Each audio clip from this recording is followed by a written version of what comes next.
I was doing a lot of internal work. I recognized the tremendous amount of self-hatred that was present because of all of that stuff and all of those choices that I had made, based on what I thought I needed to become. And then I got the opportunity to take a really good look at myself at the age that I judged myself for not being strong enough, because I had a daughter at that age at the time. And I knew there was no way she would be strong enough to make those kind of decisions. And so as I sat my 6-year-old self down to forgive her, it was like something inside of me awakened. And I just consistently made this choice to try to love me and to not use drugs one day at a time. And as I stayed on that path, like this person that I always felt like I was, even though the drug use and all those things, like throughout all of those decades that I was destroying my life, there was something that would always come up telling me that there was a different life. Hello, beautiful people. On today's podcast, we have the beautiful Ginny Burton. Ginny was introduced to drugs by her mother at just 7 years old, which began a path of destructive addiction into adulthood. 17 felony convictions and multiple prison stints. Upon her final arrest, she decided that it was time to take control of her life, that this arrest is indeed the opportunity to be rescued. Now, she's a Truman Scholar, Martin Honor Scholar, UW graduate, a social service and behavioural health service provider, and national spokesperson on homelessness, addiction, and incarceration.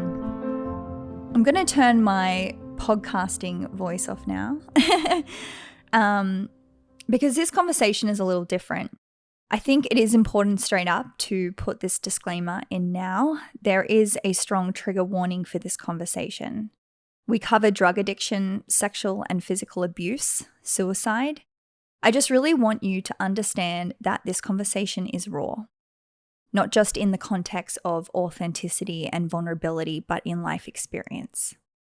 I myself even felt slightly activated in parts, so please be intuitive as to whether this is an appropriate conversation for you, and I will include the Lifeline 24/7 support number below. What I personally love about this conversation is, honestly, I've got goosebumps. To be candid, this conversation required more from me than any other, and for context, I'm not just speaking about this podcast, but in both my own personal and professional life. As a professional, I am a mind-body practitioner coach, so in that capacity, I am very well versed in having deep, explorative, and at times more challenging conversations. However, Ginny's life story it's difficult to find the descriptive words. Intense would be close. Certainly the initial part of her story has a darker energy to it. She is one individual who's certainly been through a lot.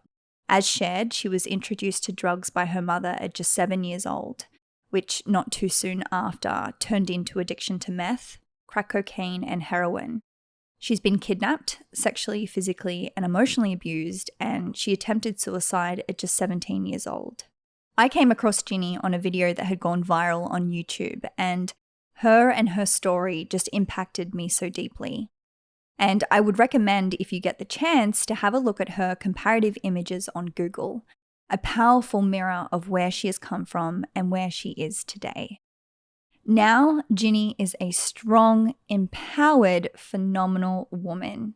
She's leading change not only in a one-on-one capacity, but on a policy level. What I really love about Ginny is that she has turned her story and her experience into her superpower. We have great dialogue in this conversation on the importance of having people with relevant life experience being part of making policies that are trying to create success in these problem areas that we have in our communities. And she humanizes people so well.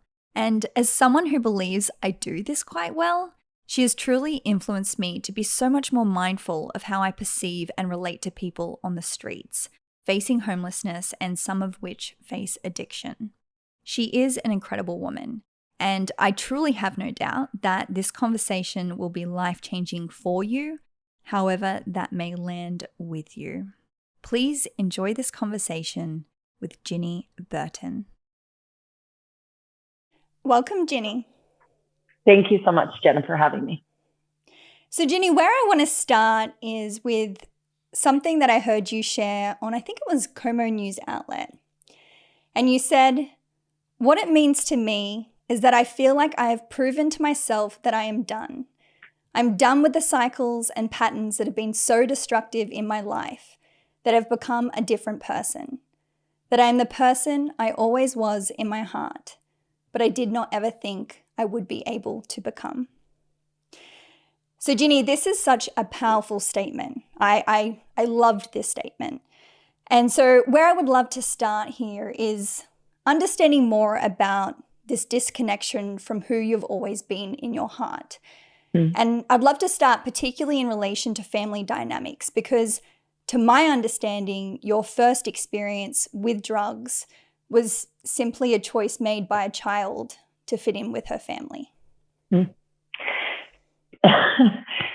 Sorry. And that is a really powerful statement, first I want to say. And it's one that no matter how many times I watch something that I've done, specifically the Como one, that statement gets me every time. So when you press it, I was like, oh my gosh, she's going to be really good at this. Some of the best podcasts I ever do are the ones where people ask really deep questions, and they usually cause me to be very emotional. So yeah, there was a really big disconnect when I was really young. I remember age 3 and 4 when I was in ballet class, and I, was learning to tap dance and things like that. And I remember feeling special internally. I remember feeling pretty normal.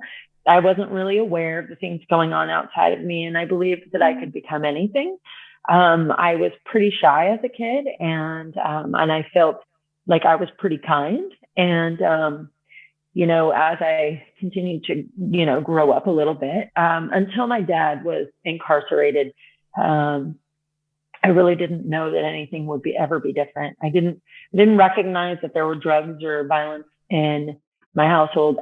There was one time when I experienced violence when I was pretty young, but for the most part, that didn't take place in front of us kids. And so it wasn't until after my dad went to prison, and then when I consented to using drugs with my mom, and I consented against my will, that's when I felt like things were very contradictory for me. And I had this strong sense of who I was supposed to be inside.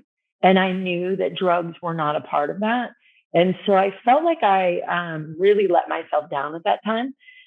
And being immersed in a life where you feel like you're hated, where people don't like you, where abuse is present, and when people encourage you to do things that you don't feel very good about, but you're outnumbered by the people around you, I think it's a little bit easier sometimes when you're just a little person to submit to that. And, and for a long time, I was angry at myself because I wasn't strong enough to hold on to that internal flame.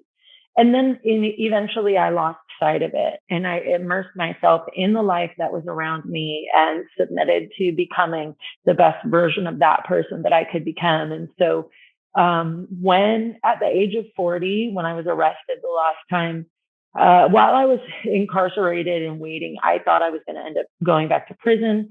I got some support with a private attorney. But during that process of while I was going through those court cases, I was doing a lot of internal work. I recognized the tremendous amount of self-hatred that was present because of all of that stuff and all of those choices that I had made, based on what I thought I needed to become. And then I got the opportunity to take a really good look at myself at the age that I judged myself for not being strong enough, because I had a daughter that age at the time. And I knew there was no way she would be strong enough to make those kind of decisions. And so as I sat my 6-year-old self down, to forgive her, it was like something inside of me awakened, and I just consistently made this choice to try to love me and to not use drugs one day at a time. And as I stayed on that path, like this person that I always felt like I was, even though the drug use and all those things, like throughout all of those decades that I was destroying my life, there was something that would always come up telling me that there was a different life, but I just didn't know how to access it at that point. I was so far gone and the addiction was so tremendous in my life that I didn't know how to choose anything else. And, and I lived life for a really long time based on feelings, and it was very chaotic and intense and angry kind of feelings to go against the patterns that I had created for a long period of time. And so I think that kind of encompasses what your question was. And, today I see all of those pieces of me as a little girl very much alive. And so I try to strategically design my life in a way that continues to follow that path and not to allow what's happening in the world to take over and destroy me again. I think that's so incredibly powerful, and I think it's so important for every single one of us because, I guess they sort of like more in psychology circles call it like inner child work, and it's so important to be able to kind of look back on the choices that you made as a child and understand that they served you at the time. Like you made the best decision for yourself to survive as a child in those circumstances and in that environment. But the power lies in being an adult and being able to recognize that, as you share in that quote, no longer do you need to be, defined by those old cycles and patterns that no longer serve you, and to be able to make a different choice, but also to be able to hold space for that beautiful child that made the right decision, in those moments. Yeah. Mm-hmm. So I know that, hearing your story, I think it was around 6 or 7 years old that you first had your experience with marijuana, and then it kind of developed from there. It's sort of, I think at 12 it was meth, 14 I think it was smoking crack, and it kind of, enveloped. And as you said, it was that trajectory of like slowly losing that connection with yourself. And, only share as much as you're comfortable in speaking about. But on this podcast, we talk a lot about mental health. And to my understanding, when you were 17, you attempted suicide. And I think, these stories are important to share because it's increasing. I know here in Australia, particularly over COVID, it's getting worse. And I think there is so much power in being able to share your experience and your story of being in a place where you felt like that was the decision that you needed to make. But obviously things, didn't follow through as you were planned, and you have another chance. Can you share more about being that 17-year-old and sort of how you were feeling at the time, and sort of, how that impacted, I guess, you moving forward from that? Yeah. So at 17, I attempted suicide. I tried to throw myself in front of a moving vehicle, and it turned out to be a cop. That was a few months after being raped and then kidnapped by a group of people and taken to the woods and beaten. And this is after a long life of being abused and beaten by my mom and ridiculed and demeaned, and having just a tremendous amount of chaos and exposure to things that children should never be exposed to. A lot of the things that I saw. I think mostly, though, what impacted my mental health was just the consistent abuse, physical, emotional, and mental. I mean, there wasn't a lot of sexual abuse, but there were a few incidences, but it was mostly the physical and mental abuse by my mom that continued, from a little child all the way up into my teen years. And then when I was raped and beaten, they dropped me off at my mom's house because they knew who my mom was. And she said, that's what you deserve and you need to get out of my house. And so that was really devastating for me. And I just didn't understand. My gosh, I'm going to be crying through this whole thing. I should have put on some makeup. Skin tone looks good. You look beautiful. Anyways, so when I had attempted suicide, after what had happened to me, they cut my hair off with a knife. They spray painted me black. They handcuffed me to the outside of the car after beating me for 8 hours. And I was scared to death. I was scared to go to sleep. I was scared to go anywhere. These people knew everywhere that I went. And my mom's husband at the time gave me a gun to carry around. And I just, and any time that you stay awake, you're probably not eating well and you become delirious. And I was also an alcoholic. And so I was blackout drinking regularly. And I was intoxicated when this incident happened, but I felt hopeless. I felt like God played a really nasty trick on me to put me on this earth. And honestly, I would have much rather have been dead than existing in the day-to-day life that I was in. Yeah. And this may be a slightly controversial question, but I do think it's relevant. Do you feel like being able to get yourself like blackout drunk, taking drugs, like actually in hindsight, like kept you alive? Yes and no. I mean, probably. Honestly, it was a huge part of the problem because if they weren't present, none of this would have happened. Right. But it is what it is, right? And so, and that's one of the things. Like, I probably spent time back in those days considering certain things. I don't tend to think a lot about it anymore, but I mean, I would imagine that they definitely helped me to maintain some of my sanity for a period of time. They also increased my ability to fight for myself. So, I mean, yeah, I think everything serves us at a point, right? Until it doesn't serve us anymore. And so they definitely served me, and I continue to try to make them serve me long after they didn't serve me anymore, even though that service was absolutely contradictory. But, I think one of the most important things to note as we go through these really hard questions that you ask is, which they're really good ones, by the way. Anytime somebody can invoke emotion in me, like real emotion, because they ask good questions, I'm always grateful for that person. And so, because I think that this kind of stuff helps other people, right? But more than anything is I don't regret and I don't wish that anything was different, because I really believe that everything that happened to me was necessary so that I can help other people. I absolutely believe that as well. Yeah.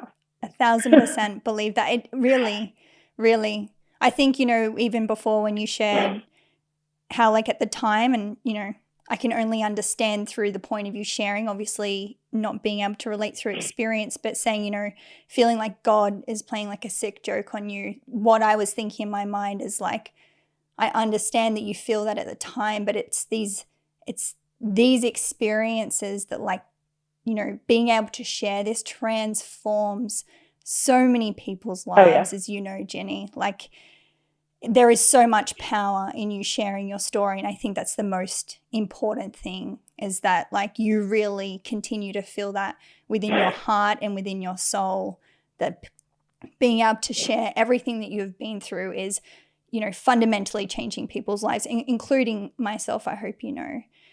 Thank you. And the reason why I asked, quote unquote controversial question is, I'm intrigued about this more and more. And a man that I listen to a lot on addiction is Dr. Gabor Mate, and he kind of talks about this idea of drugs being sort of like the solution to the problem and not the problem itself.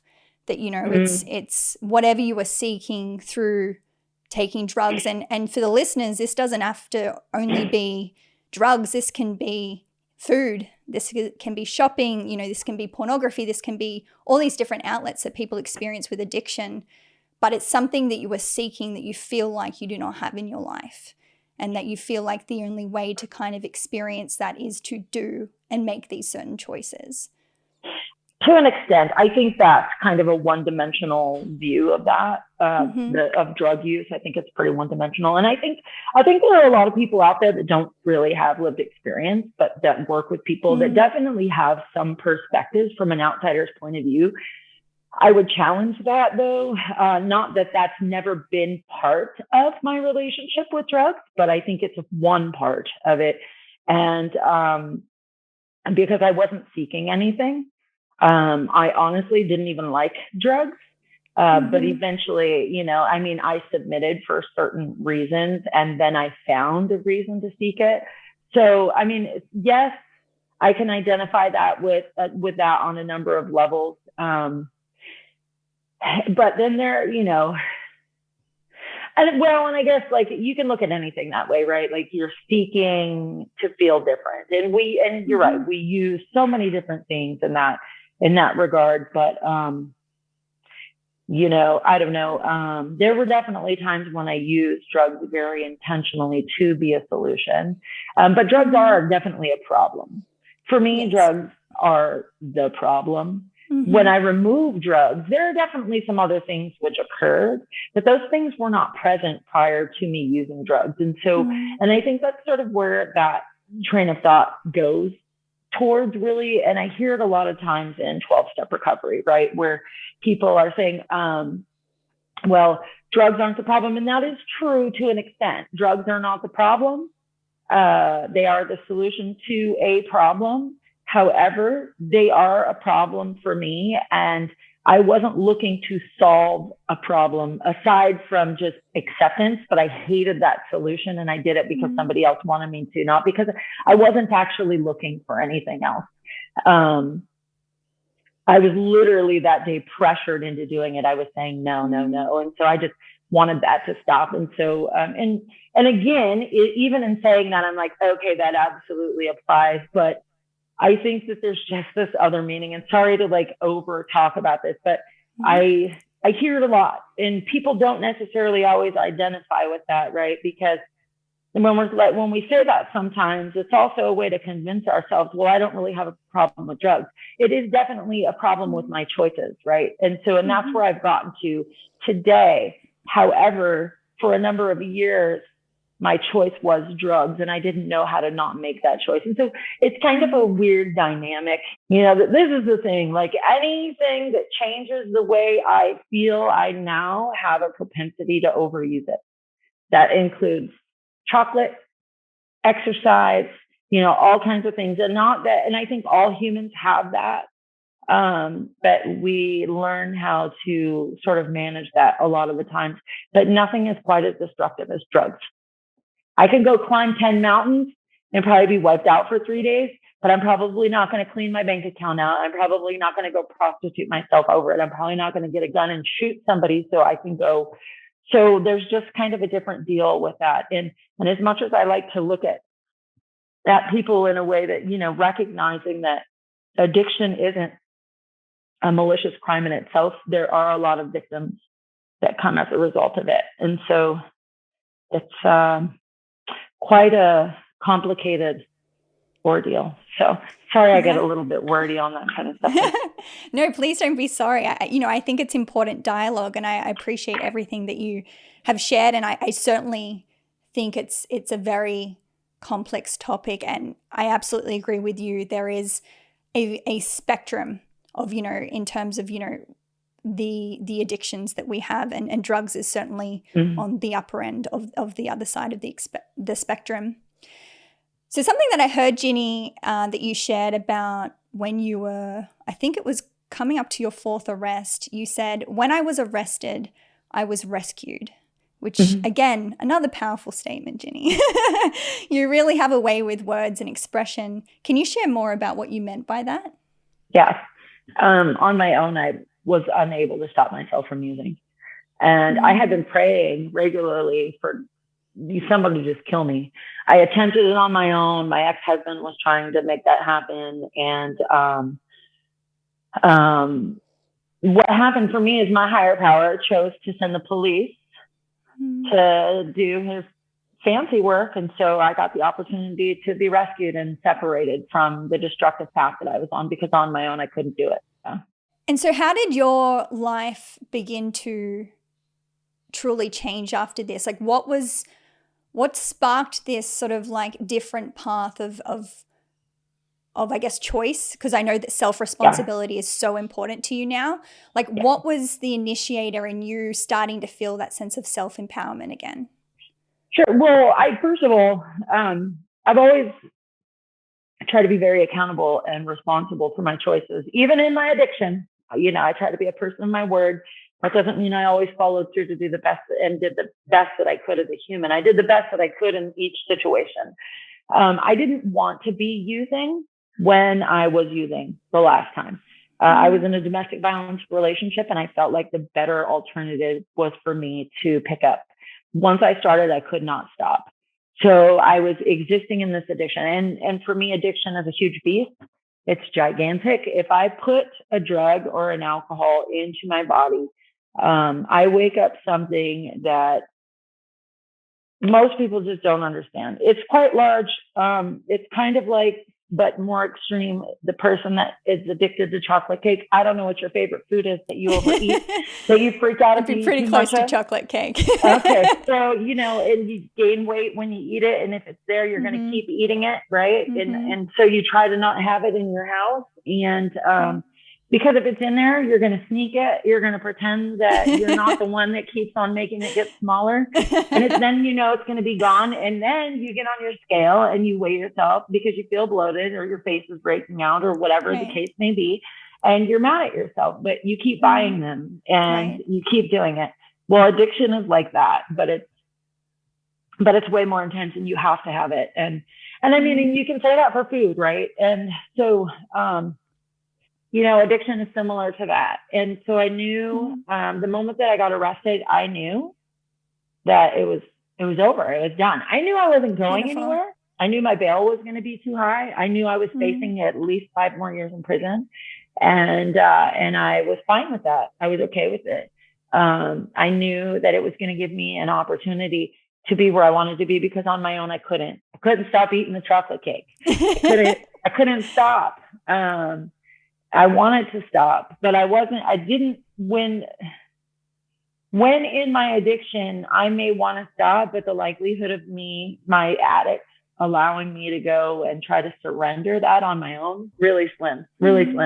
Not to mention I was, in a domestic violence situation where he was running around and terrorizing me. And so I was busy running for my life. And I definitely wasn't going to go forfeit myself to the police and say, hey, by the way, I'm committing all these crimes and stealing people's identities and things. But, they did end up arresting me and I was grateful. I was grateful because I knew that I was going to have a period of time to get my life back and get away from this person. And that's when the work started. And do you feel like that experience is similar to other people that you met in prison, that for some, prison kind of gives you that space to kind of rethink where you want to take your life?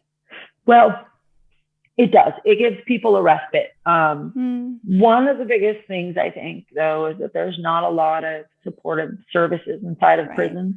And some people don't. I'm a little more self-aware than your average Joe is what I've discovered over the years. And so, and I had a basis of understanding from a young age. And we talked about that, right? The person that I was in my heart. I got the opportunity to know that my dad, who was arrested right in front of me at the age of 4, was in prison because he was a drug addict. I didn't really know all the details until way later, but I knew that drugs were bad. And so I had this awareness growing up that I was living in a contradictory fashion to what I actually wanted to do, right? And I had this, I judged myself. I hated myself because I was choosing that. And then when I had kids, because I had this plan to be a better mom than my mom, but I didn't have the skill set to do so. And so I ended up abandoning them and their life was going down the tubes. And I hated myself for that. So I had to use this amount of drugs to blot that out. That's what I knew, unfortunately, right? However, in saying that, it was definitely a choice. But a lot of people, some people do take the opportunity. Some people are sentenced to certain programs when they're in prison. The programs usually only usually only are able to absorb about maybe 5 to 10% of the population in most prisons that I've experienced in Washington State. So they're really not addressing all of the underlying causes in most people's lives. Usually they're one-dimensional programs, they're drug programs. Sometimes they're two-dimensional where they sort of try to look at behavior and things like that. A lot of those programs are created by people who don't have lived experience, which is problematic because you can't really hire a hairdresser to build a bridge. So, you know, I mean, you can, I guess, if her dad was an engineer or something, you know, but, so, you know, yes, prison does provide opportunity. And I know actually quite a few hundred people, just in my own friends. Not that I have friends I hang out with all the time, but I do know a lot of people in recovery who started out because they were arrested and went to prison, and they got the opportunity while in prison to arrest their disease. So yes, that opportunity is definitely available. And that's my whole obsession, is how to really turn that system into a rehabilitative system, to where we're helping people to learn and create new patterns in their lives. Yeah, let's explore this further, because I think this is incredibly important. I know that, you know, in terms of this rehabilitation, you speak about really just, you know, teaching and supporting people to be able to take care of themselves. Can you elaborate more on what you feel would be really beneficial in incorporating into more of these sort of support systems?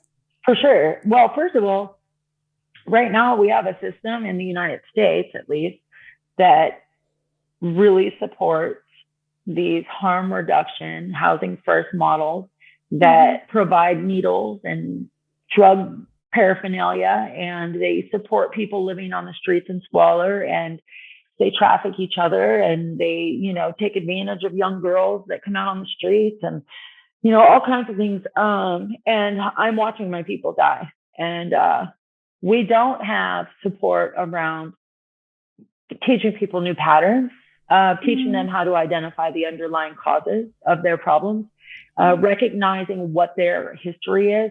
For example, an in-depth needs assessment. Anytime a person walks into a social service facility or a jail or a prison, they should have an in-depth needs assessment that is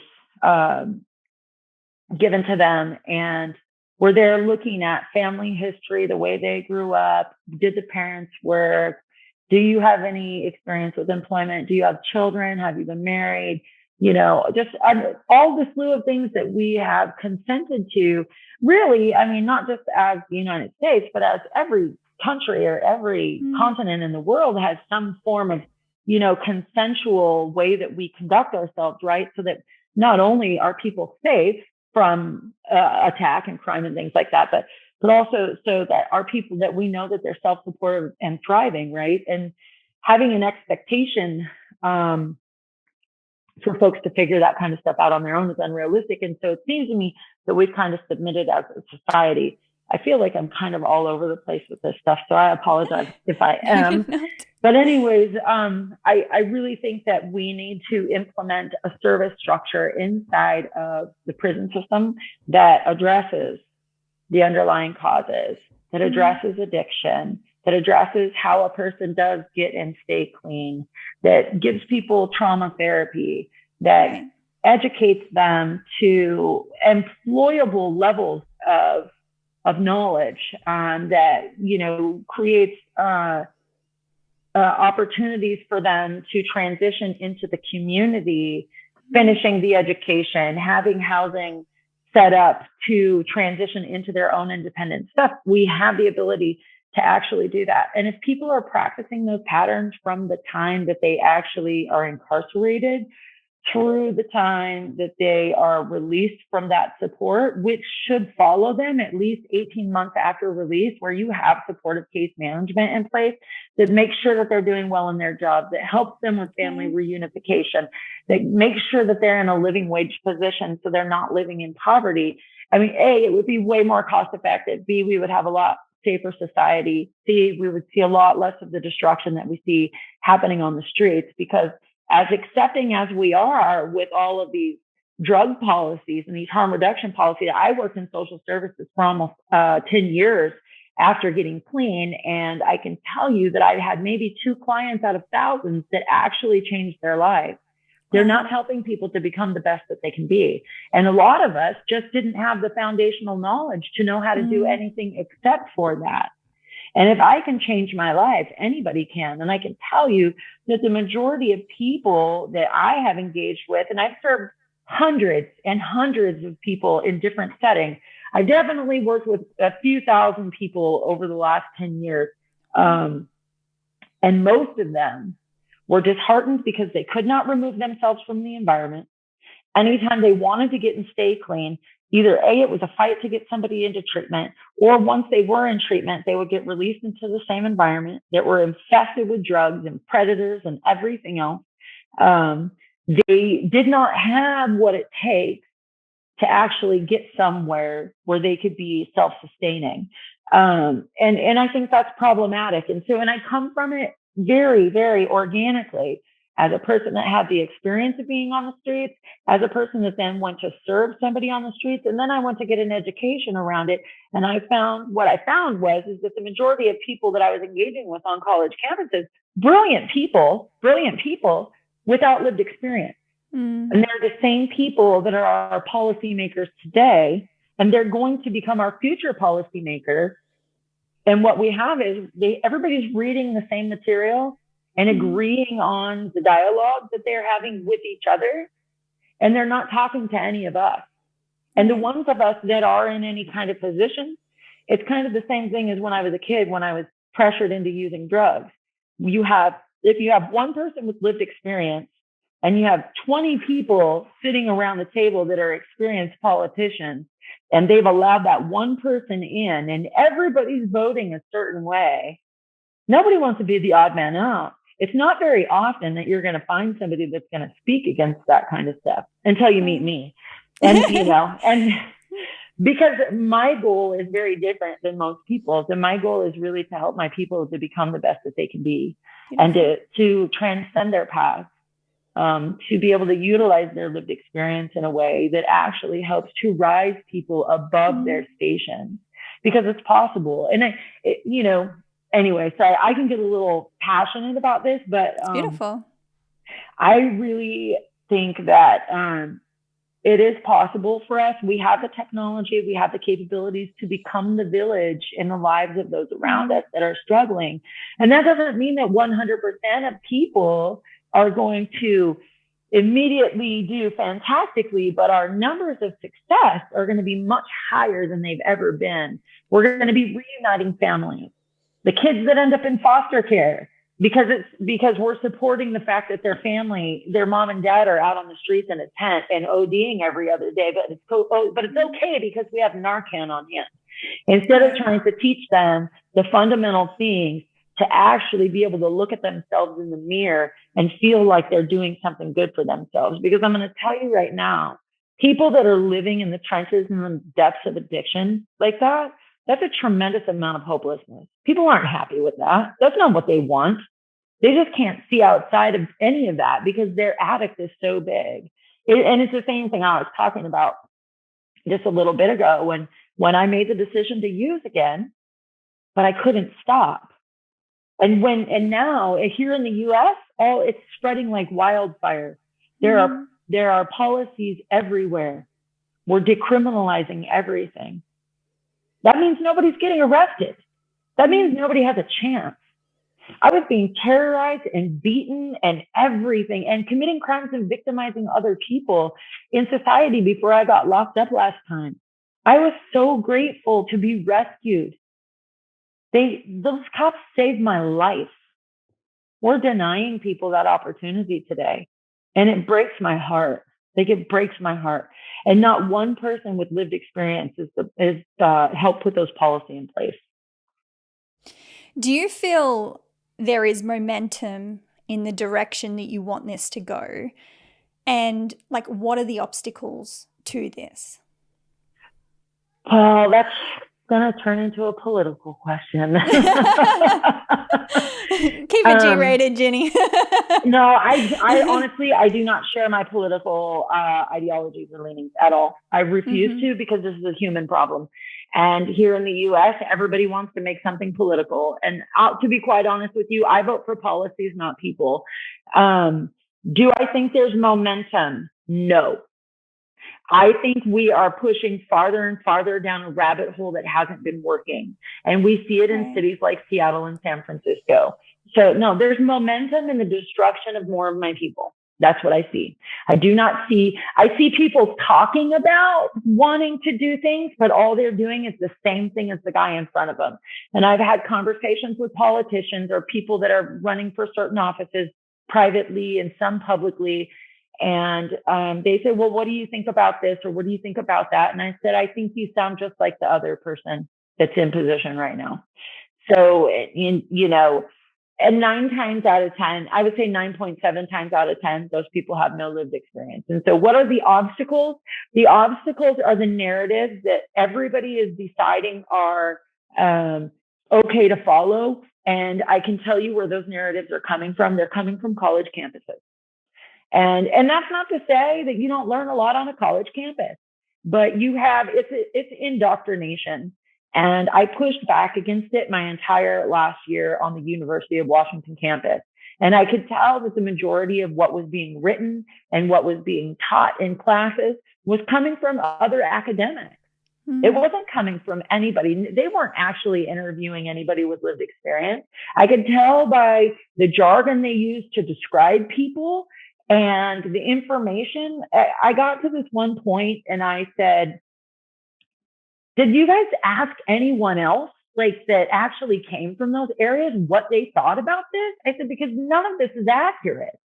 And because I know, because that's where I come from. And so those are the obstacles. The obstacles are academics. People often think they're really smart. And again, this is what happens. You cannot hire a hairdresser to build a bridge. And if people with lived experience do not start getting invited into these conversations, then we're going to continue to see this destruction of the people that we care about. And it only starts to matter to some when their family is affected. Like, for example, there is this guy that follows me on one of my social media, I don't even know what you call them, social media profiles or whatever. I'm not technologically savvy. Anyways, he follows me and he sent me this video and it was of this doctor. Well, they were speaking out against opiates and he's like, oh, this is so powerful. This doctor's trying to do this stuff. And the bottom line is, and not that, none of the stuff was accurate, but I didn't really care about the message because it was his daughter that was on drugs. Not that she doesn't matter, but you know what? Oh, that's when it becomes impactful, is when somebody of affluence has a problem, but we don't really care about all these people. We're willing to walk over people on the street, right? And the thing is, it's like people, and that statement right there is also can become problematic because people take that and they attach onto it and they're like, you're right. We're just walking over them. We should do something for them. We should throw money at it. We should give them everything they want. And we should feel guilty that they're living that way. You should feel guilty that they're living that way. And you should promote policy that actually turns their lives around, right? Because in that same vein, we also have these folks that are victimized, often affluent people. They're victimized in some kind of way, and then they get really angry that that person is going to go into prison and they're going to receive potential services. And this is when they pull all of the services out. Well, that person isn't going to go to prison and stay in prison forever. They're going to come back out to your neighborhood. Do you want them coming out the same person with a whole bunch of new skills from the guys they learned from in prison? Or do you want them to come out with new patterns that they've created where they're aware and accountable and they've learned to be of service and they've learned to have a job and they've learned to do things that actually create esteem so that they want to participate in the stream of life? I mean, what is it that we're asking for? Because it's a lot. I'm going to tell you, punishment, the idea of punishment, well, you're going to really piss the person off that did something if you put them in prison and actually make them do some work. They're going to get way madder about that. So Yes. Anyway, sorry, I told you I can become tangential. But the problem starts on college campuses from people that have never actually been there. So because you shared, like, you raised the question to these academics, have you even spoken and interacted with people with real life experience and everything that you teach? What is it that they answer? Well, usually the older guys, they teach from a very different perspective because the professors that have been on the campuses for decades, because they've met some of me's.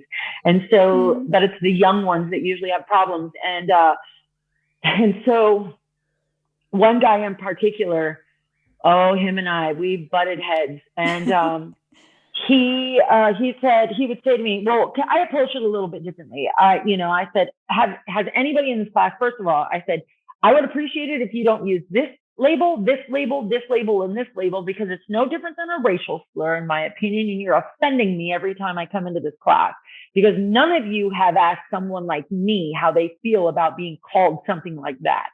And so that, of course, shut everybody down for a second. And then I approached the professor and I said, hey, because we were studying Angola prison in Louisiana for a week. Maybe it was a week and a half. And I said, hey, I have a client that just spent 20 years in Angola for something he didn't do. And he has insight into this subject. It'd be really great if maybe you called him in to be a guest speaker. And well, that, he's like, oh, yeah, I don't really think that's going to fit into the curriculum.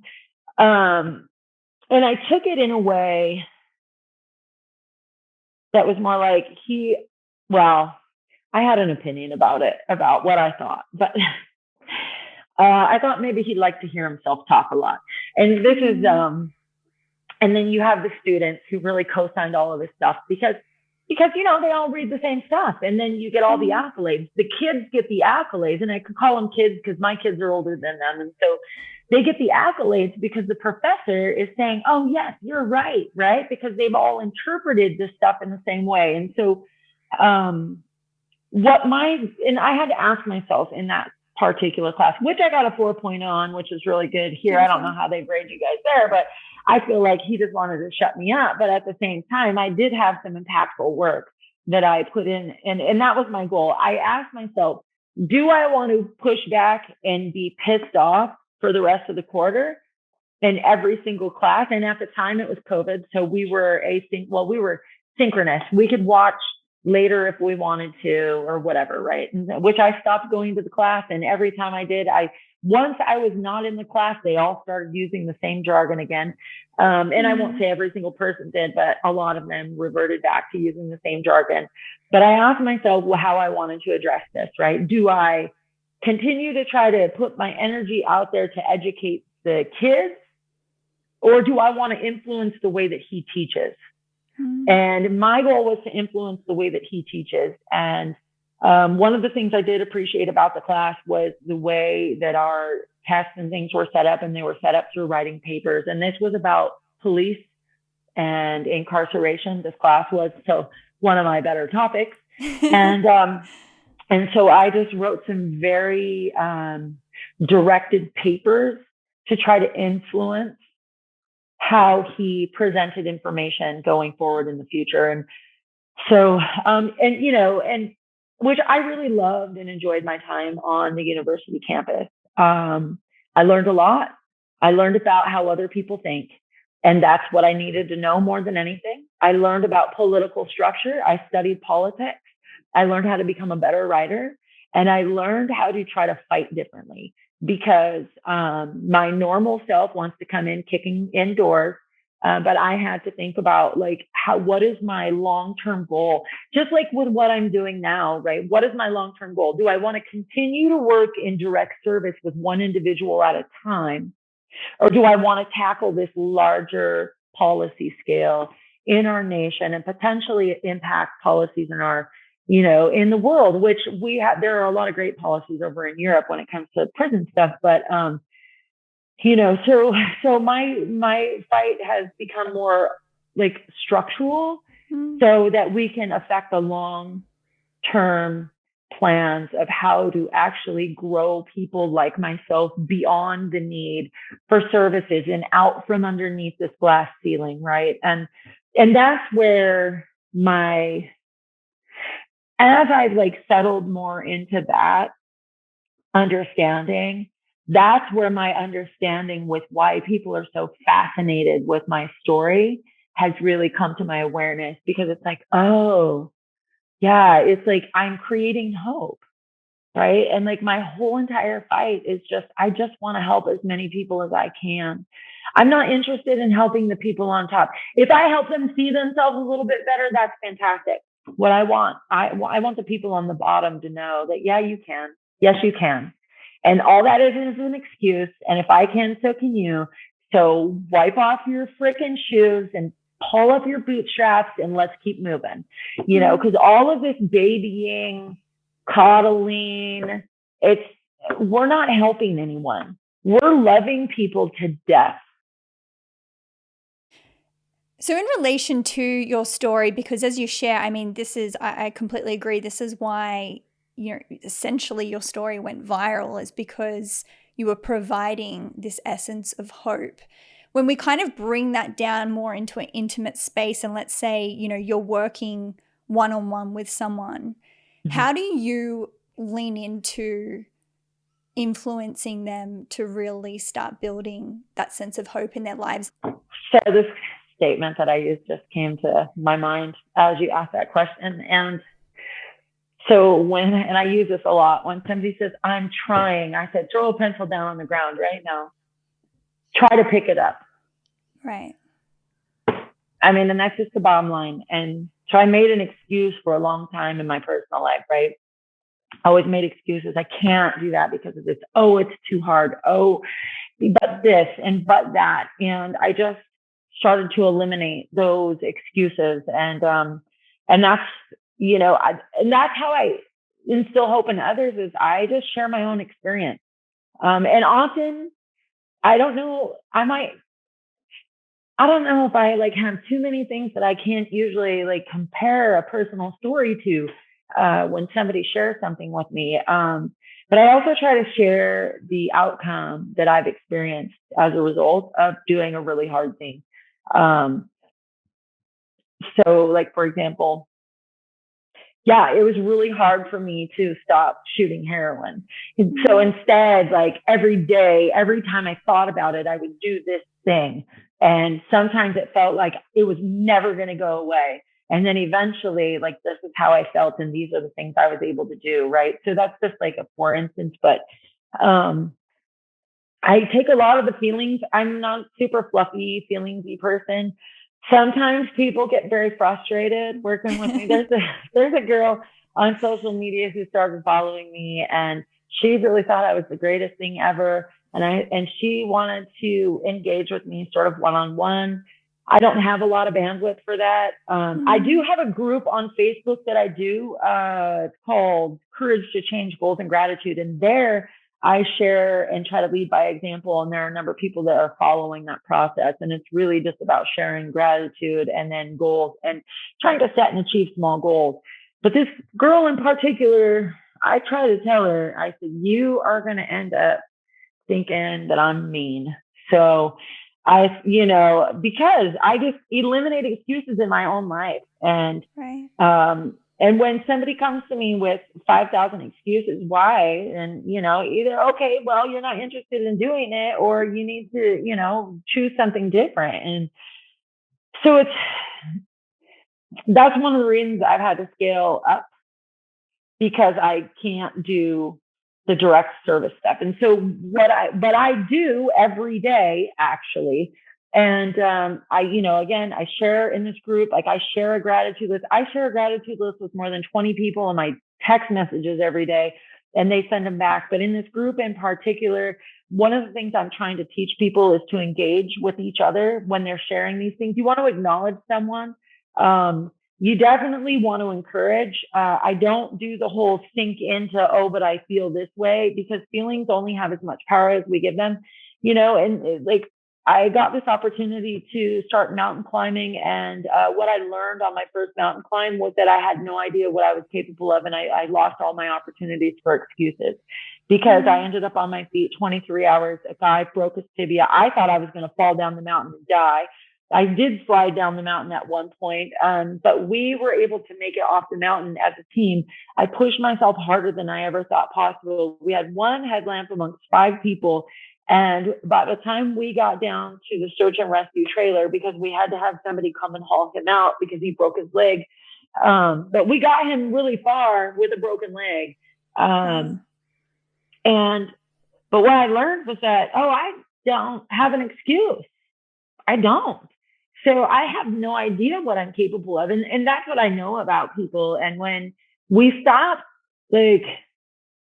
submitting to the emotions that are created by the thoughts in our mind, and our thoughts are created by our patterns, when we stop submitting to those things and we just show up anyway, we start to accomplish great things. And when a person starts to accomplish things, they start to feel differently about the person that's looking back at them in the mirror. And so those are the kind of things I try to model. And I definitely have feelings and emotions, and I go through stuff on a regular basis. I just have a process that I use to try to combat that. And I just try to be really transparent about what that looks like with people. And it seems to have an impact, even though I do piss people off a lot. So, but they always come back because they start practicing my principles on their own. And then they're and so this girl in particular that I'm talking about, which bless her heart, she's a great girl. She got mad at me one day and unfriended me and blocked me. And then, I just heard from her a few weeks back asking if she could be part of the group and if I would accept her friend request. I was like, sure. I don't really take things super personally. I'm super forgiving with people because we're just people, right? And sometimes I just don't want to deal with people's BS though, because I have 7,000 things on my plate every single day. But I just try to always show forgiveness and compassion and love in my own way, not in a syrupy, fake way that doesn't serve anyone. I've learned to keep my opinion to myself, unless somebody asks for it. If you ask for it, I'll give it to you. So, I try not to be, I used to be really aggressive with it, but anyway, sorry. My interviews always go really long, Jennah. No, I love it. And I appreciate everything that you're sharing. What's your relationship to addiction now? Well, I am a mountain addict and a fitness addict and a healthy food addict. I definitely have addiction that runs through every part of my life, just like every other human being. My relationship to chemical addiction now is I engage with addicts in recovery on a daily basis.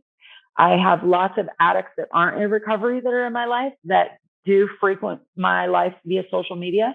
Some of them are engaged with me, through phone and text. I have friends that I love dearly that are still in active addiction and in and out of prison, and some are still getting murdered and some are still overdosing. And that's why I shared those pictures in the first place, because I wanted my friends that I've known forever to know that there's a way out, because they know what I was like in addiction. And people, they think it's miraculous what's happened to me. And I often get the opportunity to reflect on the miracle of my life. But, wherever you go, there you are. I don't try to avoid things. I definitely don't hang out at dope houses because I'm not willing to take that risk. If somebody I know in active addiction wants to see me, I meet them in a neutral place. I'll take them out to lunch. I will meet them at a meeting. I try not to let most people on drugs know where I live. I don't let most people know where I live, but, I will meet somebody. I will buy them some food. But, I don't try to force them. I will often ask them, you tired yet?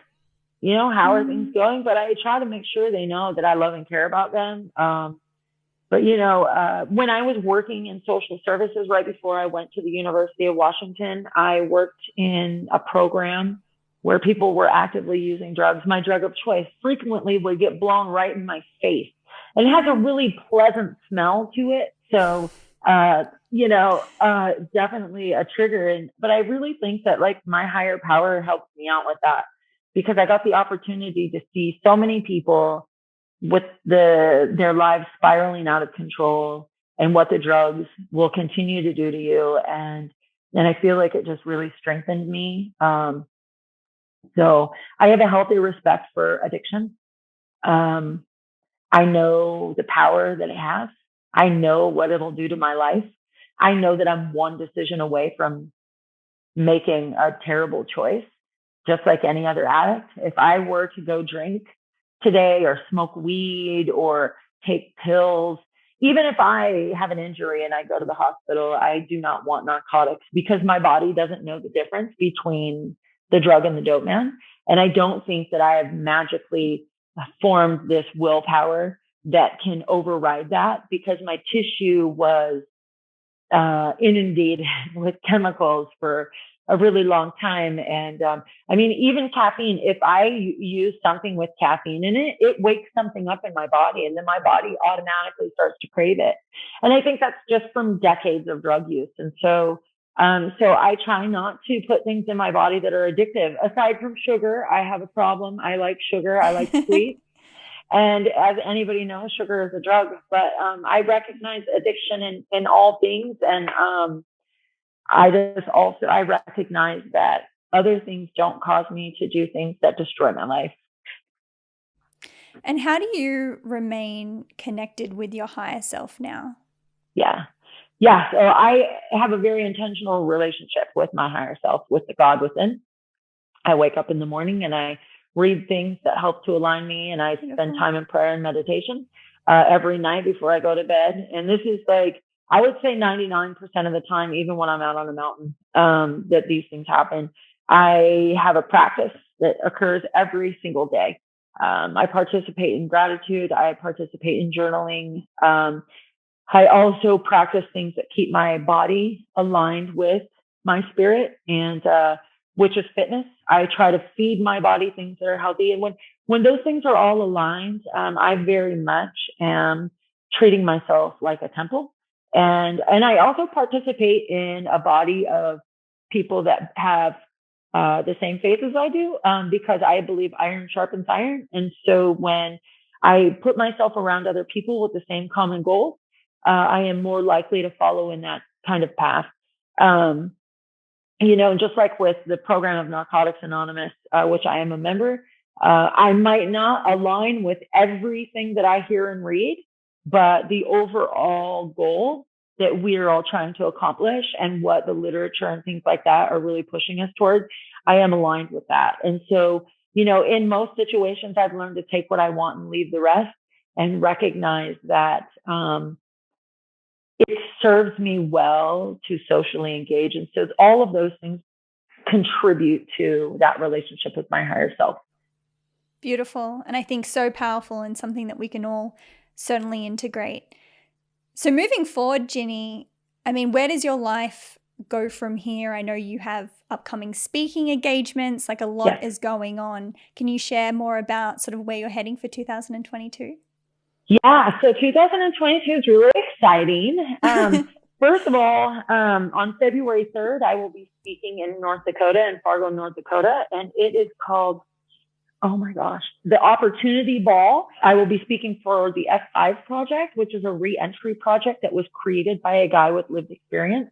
They are helping folks that are coming out of prison and addiction and homelessness to regain their place in society by helping them to overcome the challenges that have caused them to be in submission to systems. So they're very much aligned with the things that I'm aligned with, and they are now moving a lot of what they have going on into South Dakota and Wisconsin, I believe it is. And then I'm doing some other work.